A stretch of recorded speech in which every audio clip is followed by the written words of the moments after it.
Actually आम्ही इकडे आल्यापासून आम्ही इंडियन स्वीट्स नाही खाल्ले, खूप दिवस झाले, वर्ष झाले आम्हाला इथे येऊन. म्हणून म्हणलं चला तर सगळ्यांसाठी जलेबी बनवावी, म्हणून आज आम्ही जलेबी बनवतोय. आणि त्यातून लॉकडाऊन चालू असल्यामुळे आम्हाला काही जास्त काही मिळालं नाही, म्हणजे नो कलर नो सोडा, त्यामुळे आम्ही विदाऊट कलर अँड सोडा ही जलेबी. आमच्या इंडियातल्या फ्रेंड्सनी पण स्टेटस वरती खूप सारे वेगवेगळे पदार्थ टाकून खूप त्रास दिलेला आहे, खूप इंडियन स्वीट्स वगैरे टाकून. म्हणून फायनली आम्ही जिलेबी बनवतोय. तर आता मी इथे मैदा घेतलेला आहे, 1 किलो मैदा आहे. त्यातून मी जवळजवळ पाऊण किलो घेतला आहे.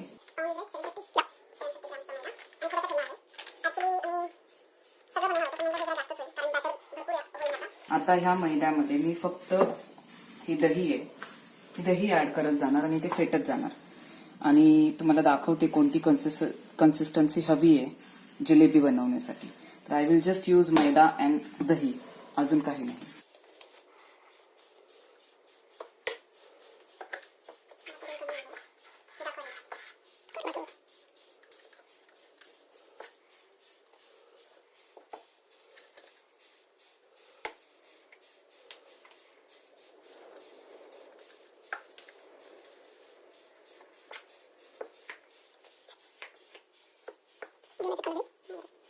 थोडंसं तूप,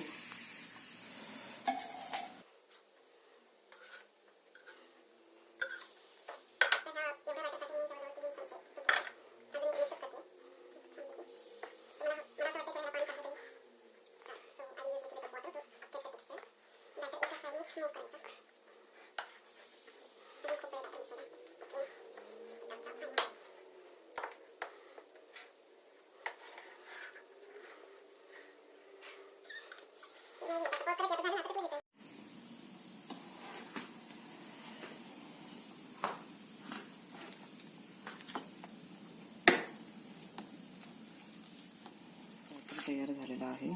तुम्हाला हवं तर तुम्ही थोडं अजून पातळ करू शकता, पण I found this better. So without any lumps.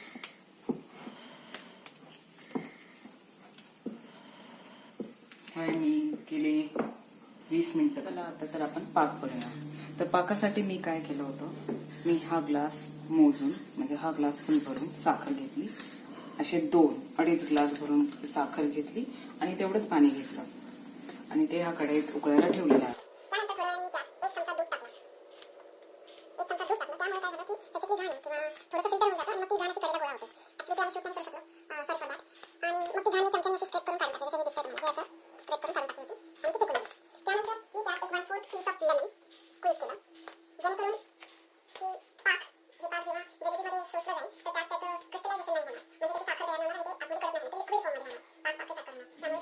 प्लास्टिकची पिशवी वापरणार आहे, ज्यात मी टाकून बॅटर घेणार आणि मग ह्याचं एंड करतो.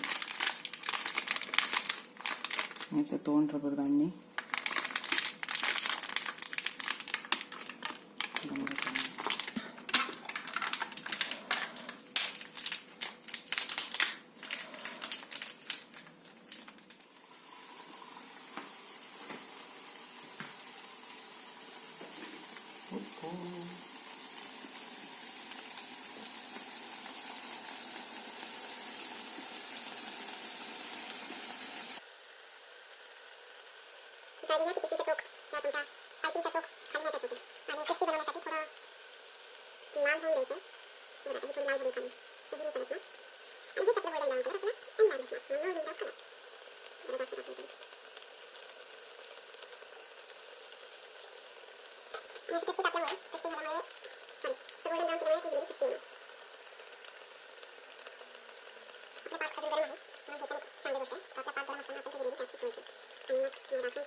जलेबी ही पाकात टाकलेली आहे आणि ती हळूहळू पाणी शोषून घेते.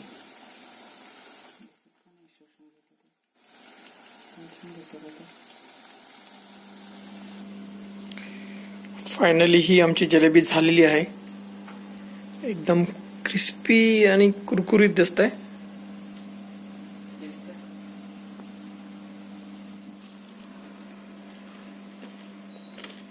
एक नंबर झालेली आहे जिलेबी, एकदम क्रिस्पी.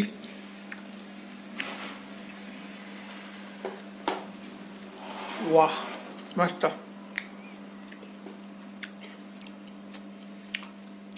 तुम्ही पण करा आणि खा. बाय.